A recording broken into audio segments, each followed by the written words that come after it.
El 27 de enero de 1959, un grupo de 10 miembros, experimentados esquiadores, formado por 8 hombres y 2 mujeres, estudiantes del Instituto Politécnico de los Urales y dirigido por Igor Diatrov, de 23 años, partieron a un arriesgado viaje. Su objetivo era coronar la montaña Gora Ortorten, al norte del lugar. Tardarían 14 días en conseguirlo. Tenían experiencia en rutas similares. El reto era tremendamente complicado y difícil, ya que con 1.234 metros sobre el nivel del mar, era clasificada en la categoría 3 de peligrosidad. Las temperaturas podían descender hasta los menos 30 grados centígrados. El equipo al completo llega ese 25 de enero en tren a la ciudad de Izbel. Desde ahí parten hasta Vizay en un vehículo para el día siguiente comenzar la marcha hacia Ortorten. En este momento, uno de los miembros, Judy Judin, da marcha atrás y se despide de la expedición a causa de un fuerte resfriado. Así es como el grupo, compuesto ahora de 9 personas, inicia la larga expedición a pie. Según narra la versión oficial, los excursionistas habrían dejado algunos papeles en forma de diarios y cámaras en el último campamento previo al lugar del incidente. Esto hizo posible posteriormente que la búsqueda fuese eficaz. El 31 de enero, el grupo llega al borde de una zona de montaña elevada. Debido al mal tiempo, deciden acampar allí, esperando a que cambie el clima para iniciar la escalada. Al día siguiente, el equipo se dirige al lado opuesto de la montaña. El tiempo empeora, nieva y dificulta cada vez más la visibilidad. Los excursionistas se pierden y se desvían hacia el oeste, llegando hasta la cara superior de la montaña Kholat Syar. En este punto, y viéndose perdidos, deciden acampar allí mismo y continuar la jornada al día siguiente. Cuando el tiempo mejore, Diatrov,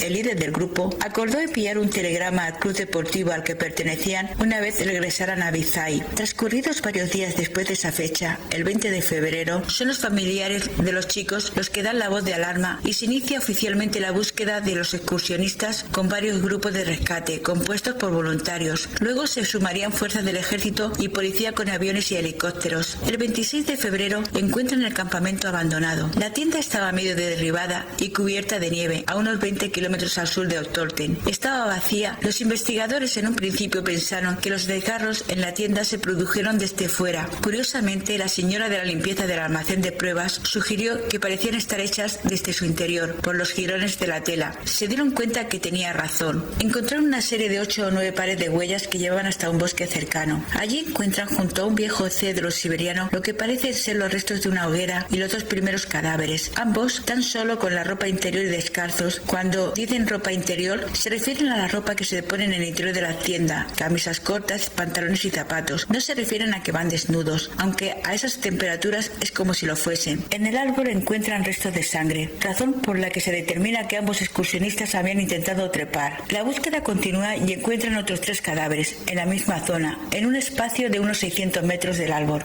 Uno de ellos es el líder, Diatrov, con una rama en una mano y en una postura que indicaba que se estaba defendiendo o protegiendo. El otro cadáver tenía una fisura en el cráneo, quizás un golpe. En cualquier caso, no fue esta la causa de la muerte. El tercer cadáver era una de las chicas. En este caso, la investigación detallaba un cuerpo con un tono corporal extraño. La hipótesis sugiere que los 3 habían sucumbido a la hipotermia mientras intentaban regresar al campamento. 2 meses más tarde, los 4 cuerpos restantes fueron descubiertos por un cazador mansi y su perro, sepultados bajo la nieve en el interior del bosque, en un barranco. Los 4 estaban vestidos, aunque con ropa que pertenecía a los otros cadáveres. También encuentran una cámara en el cuello de uno de ellos. Aunque la investigación oficial concluyó que la película de la misma se había dañado, rescataron algunas fotos para hallar las causas de las muertes. El doctor Boris Borozerny examinó los últimos 4 cadáveres, 3 hombres y una mujer. Halló que 3 de ellos tenían lesiones mortales. Uno tenía daños importantes en el cráneo. La chica tenía fracturado el cuello, le faltaban costillas y le habían arrancado la lengua de raíz. Además, tenía altos índices de radioactividad en su ropa. A otro le encontraron fracturas en el pecho y le faltaban algunos dientes. Así se llega a uno de los veredictos más insólitos de cuantos se recuerden. La investigación oficial concluye que todos los miembros del grupo murieron a causa de una poderosa fuerza natural desconocida. Y no solo eso, el caso se archivó y se mantuvo en el más absoluto de los secretos hasta la década de los 90. El acceso a la zona fue prohibido durante 3 años después del incidente. Aunque una luz o avalancha fue la principal hipótesis, aunque no definitiva, el suceso fue motivo de otras teorías. La historia se volvió popular y dio origen a libros, series de televisión o películas, como El paso del diablo, del 2013. El sumario de la investigación, apelando a esas fuerzas desconocidas, se mantuvo en el más absoluto secreto hasta varias décadas después. después. En principio se investigó si fueron atacados por indígenas del pueblo Mansi. Esta teoría podría valer de no ser por la investigación oficial y a través de las palabras del doctor que realizó el examen. Los 3 jóvenes con lesiones mortales no presentaban heridas tan contundentes. No habían huellas ni rastros de más personas, ni señales de lucha cuerpo a cuerpo. Y además podrían haberse defendido, ya que portaban fusiles y cuchillos que inexplicablemente dejaron abandonados al huir. Aparte que los Mansi eran por lo general muy pacíficos.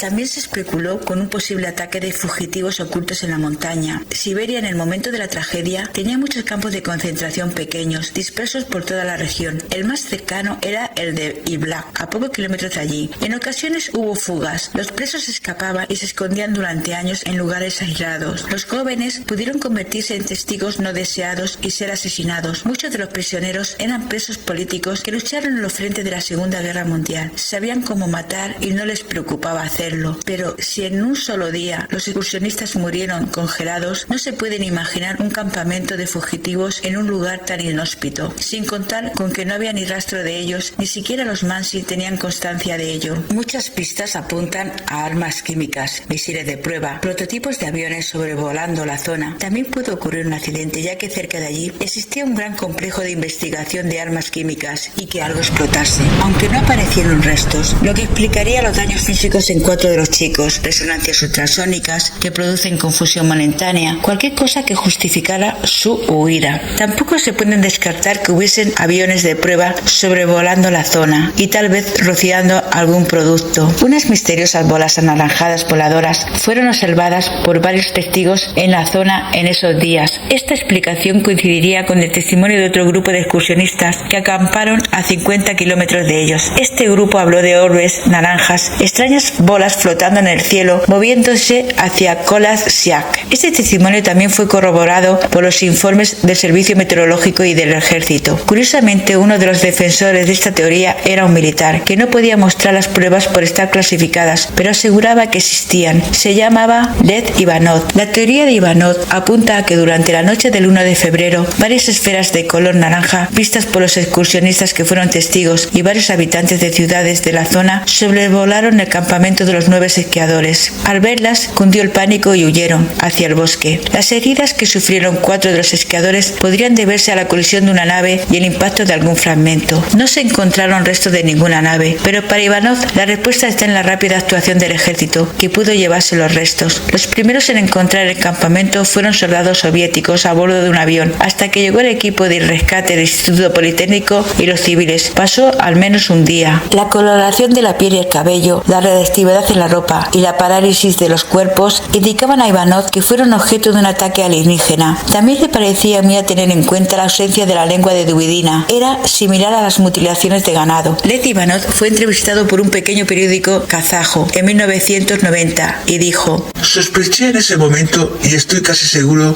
de que estas brillantes esferas voladoras tenían una conexión directa con la muerte del grupo. La única persona del grupo que se salvó del trágico incidente, Yudi Yudin, siempre pensó que tras las muertes estaban los militares soviéticos, responsables de alguna manera de lo ocurrido. En el año 2012, y durante una entrevista, dijo recordar cómo le habían pedido identificar todo lo encontrado en la escena, que tuvo que reconocer el equipo, la ropa y los cuerpos de sus amigos. Descubrió un pedazo de tela que no pertenecía a ninguno de los miembros del grupo. Era un ozmozki, una pieza de ropa que se usaba para envolver alrededor de los pies o las piernas para mantener el calor, enrollándolo como una venda. Se utilizaba ampliamente entre los soldados en los años 40. Nadie sabe cómo llegó aquí y nadie sabe cómo desapareció de la sala de pruebas. También dijo recordar que las autoridades parecían estar más interesadas en la razón por la que estaban allí, más que la propia causa de las muertes. El mismo Yudin finalizaba en la entrevista: si tuviera la oportunidad de pedir a Dios una sola pregunta, esta sería: ¿qué les pasó realmente a mis amigos aquella noche? Yudi Yudin, el último de los 10 excursionistas, fallecía el 27 de abril del 2013 a los 75 años de edad. 6 años después de la muerte de Yudin, la policía rusa finalmente reabrió el caso. El anuncio llegó a través de la oficina del fiscal general ruso, quien prometió acabar con todas las teorías sobre la muerte de los excursionistas. Habían pasado 60 años. Es entonces cuando, en octubre de ese mismo año, el profesor de la Escuela Politécnica Federal de Lausana, Joan Gaume, recibe la llamada de un número desconocido en su teléfono. Él nunca podía imaginar que se iba a enfrentar a uno de los mayores misterios de la historia soviética. La llamada la hacía un periodista del New York Times. Solicitaba daba su opinión como experto en simulaciones de avalanchas sobre una tragedia acaecida 60 años antes en los montes Urales, nada menos que el incidente del paso Diatlov. Junto con Alexander Pudrin, profesor de Ingeniería Geotécnica en la Universidad de Investigación de Zúrich, trabajaron juntos revisando los archivos que se habían puesto a disposición del público tras la caída de la Unión Soviética. En su investigación abordaron estos puntos. En nuestro estudio utilizamos datos sobre la fricción de la nieve y la topografía local para demostrar que es factible que una pequeña avalancha pudiera haberse producido en una pendiente suave, dejando apenas un rastro. Con la ayuda de simulaciones por ordenador, mostramos que un deslizamiento de nieve de este tipo también puede provocar lesiones similares a las observadas. Luego, por supuesto, está el lapso de tiempo entre el corte del equipo en la pendiente y la activación del evento, que es el enfoque principal de nuestro artículo. Los investigadores anteriores no han podido explicar cómo, en ausencia de cualquier nevada, una avalancha podría haberse desencadenado en medio de la noche. Tuvieron que idear una nueva teoría para explicarlo.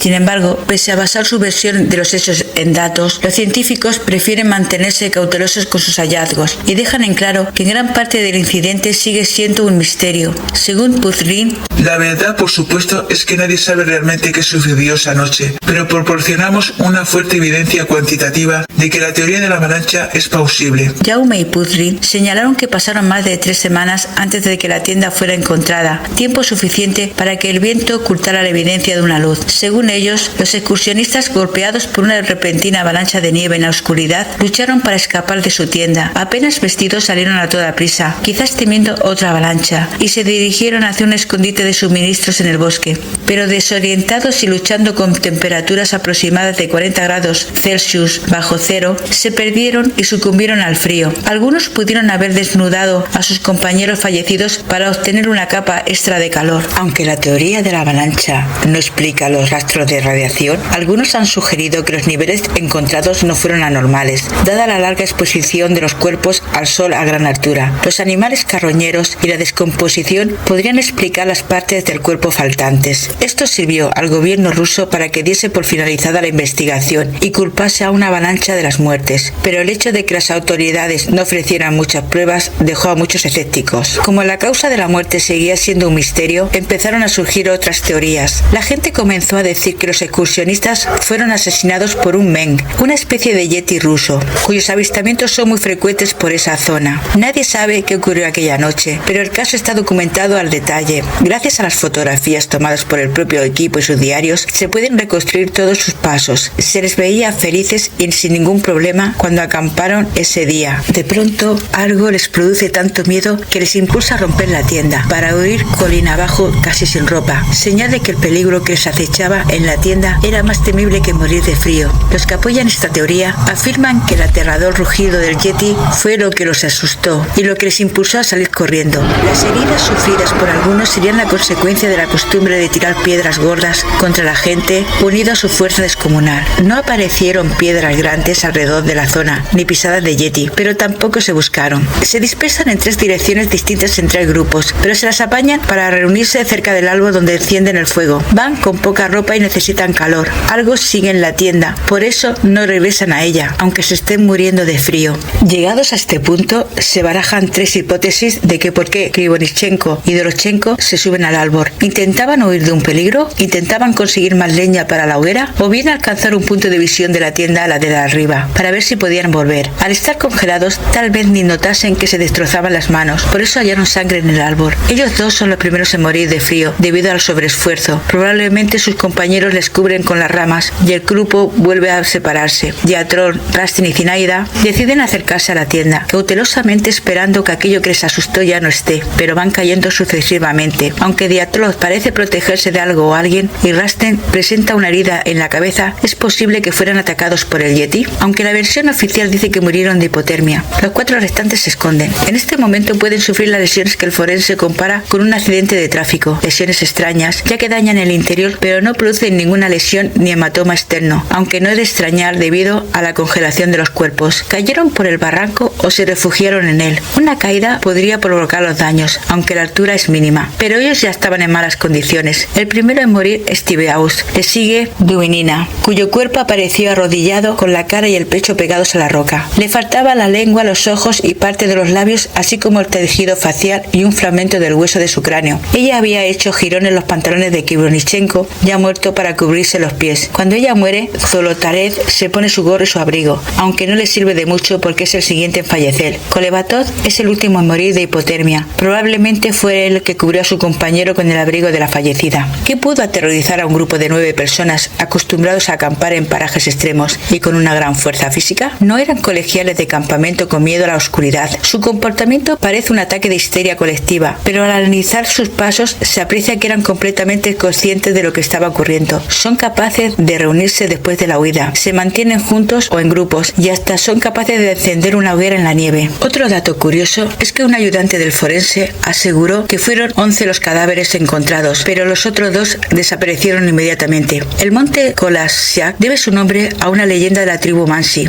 Significa montaña de los muertos, que cuenta que en el pasado 9 cazadores Mansi murieron por la noche de repente, sin síntomas de violencia. Fueron encontrados al día siguiente por sus compañeros, como dormidos, pero congelados, por lo que para ellos el monte se convirtió en una montaña embrujada. Según la leyenda, la montaña estaba habitada por lo que ellos llaman almas, fantasmas de cazadores, que se llevaban la vida del incauto que entraba en la zona. También la montaña, que era el destino de los esquiadores, Gora o Torten, significa no vayas allí. La tribu Mansi, cuya ayuda fue muy importante en las labores de búsqueda y rescate de los muertos, ya que conocían la zona como la palma de la mano, lo tenían muy claro. Los chicos fueron atacados por los espíritus de la montaña. Los almas, así llaman a los yetis, los verdaderos dueños de la zona, no aceptaban intrusos, protegían la naturaleza, y los pocos cazadores que se adentraban por la zona procuraban no quedarse de noche. Los chicos, más que intrusos, eran extranjeros, cortaban ramas de los árboles, hacían fuego. En cualquier momento pudieron faltar al respeto a los espíritus de la montaña y lo pagaron caro. Si tenemos en cuenta los diarios encontrados en la tienda, Igor Diatrov escribe que su ruta sigue un camino de caza Mansi y que el día anterior un cazador había recorrido la zona. Ellos dejan marcas en los árboles, diciendo cuántos cazadores pasan por el lugar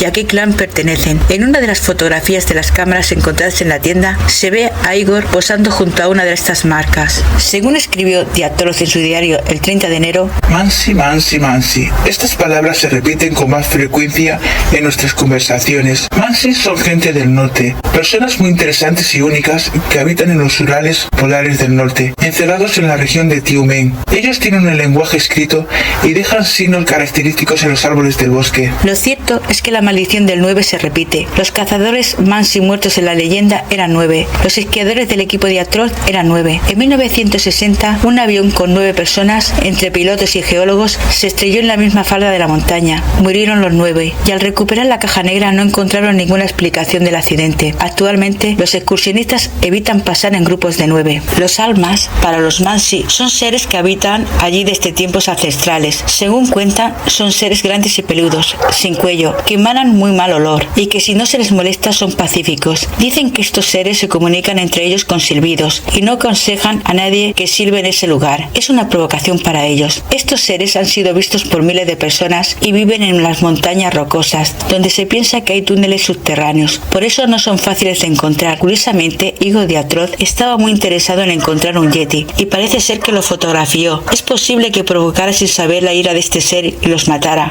o que debido a pruebas militares, ya que se habían visto unas extrañas luces, el ser se sintiese amenazado y atacara. Hay otro detalle importante. Siguiendo el rastro de las huellas, vieron que conducían hacia el árbol donde aparecieron los 2 primeros cadáveres. Se les llama huellas en columna. Una vez prensada la nieve, la huella se congela y al soplar el viento que arrastra el polvo de nieve que les rodea, quedan estas curiosas formaciones, que son las que tuvieron en cuenta para localizarlos. Son las huellas de un grupo de 8 a 9 personas. Caminan juntas, aunque en algunos tramos alguien se desvía del grupo y vuelve a unirse más tarde. Son huellas antiguas, muy diferentes de las que podrían dejar los equipos de rescate. Pocos de los pies llevan zapatos y la dirección coincide con la posición de los cuerpos. Llevan un paso organizado. Todas las demás pisadas caóticas alrededor de la tienda, lo más probable es que pertenezcan al equipo de rescate, por lo que la teoría de la huida a lo loco no se sostiene. Abandonaron con mucha prisa la tienda, sí, pero sabían hacia dónde se dirigían. Además, según relataría uno de los rescatistas tiempo después, hallaron huellas extrañas junto a las de los chicos, pero también se ocultó. También se descarta la hipótesis de la avalancha. Por la línea de pisada se aprecia que todos salieron por su propio pie. Sin embargo, la herida del cráneo y la del tórax los inmovilizaría por completo y de inmediato. Les tendrían que sacar sus compañeros de la tienda y llevarlos con ellos, pero no hay marcas de arrastre y precisamente los más heridos fueron los últimos en morir. Y hablando de nieve, se cuenta, aunque aunque no hay pruebas de ello, que junto a los fallecidos apareció una nota con un extraño mensaje: los muñecos de nieve existen. De ser cierta, no se sabe quién la escribió ni a qué muñecos se refieren, aunque irónicamente ellos se habían convertido en unos muñecos de nieve. En el documental titulado El Yeti ruso, el asesino vive, se explora a fondo la posibilidad de que un men, la palabra rusa para Yeti, hubiese sido el responsable de tales atrocidades, aunque realmente la ciencia no reconoce la existencia de Yeti. El explorador Mike Libecki, el investigador del controvertido documental, estaba convencido de que hay algunos aspectos extraños en la masacre que parecen indicar que estuvo involucrada una gran criatura. Por ejemplo, la tienda fue rota desde el interior y algunas de las víctimas dejaron su ropa atrás con temperaturas bajo cero en el exterior. Referente a la falta de órganos, como los ojos, la lengua y los labios, estos seres se alimentaban de ciervos y siempre devoraban las partes tiernas. Libecki considera aún más extraño la eliminación de los informes de la autopsia y otros documentos oficiales del gobierno ruso. Con el fin de investigar la teoría del Yeti, Libecki visitó Rusia para reunirse con expertos de la legendaria criatura, como Igor Burset, del Centro Internacional de Biología, el mayor experto del mundo en el Yeti ruso, ya ha dedicado toda su vida a su búsqueda. Burset, de 73 años, dice que tiene montañas de evidencias que demuestran la existencia de la criatura en los montes Urales, pero que nadie quiere ver. Burset explica: ellos tienen el pie más grande que el ser humano y tienen el cuello corto, casi sin cuello. Las huellas están en todas partes. Durante los últimos 50 años he encontrado signos del Yeti confirmados por informes de más de 5.000 testigos oculares. Libecki está convencido de que los datos de Burset demuestran que el Yeti fue el responsable de lo ocurrido en los montes Urales hace 5 décadas.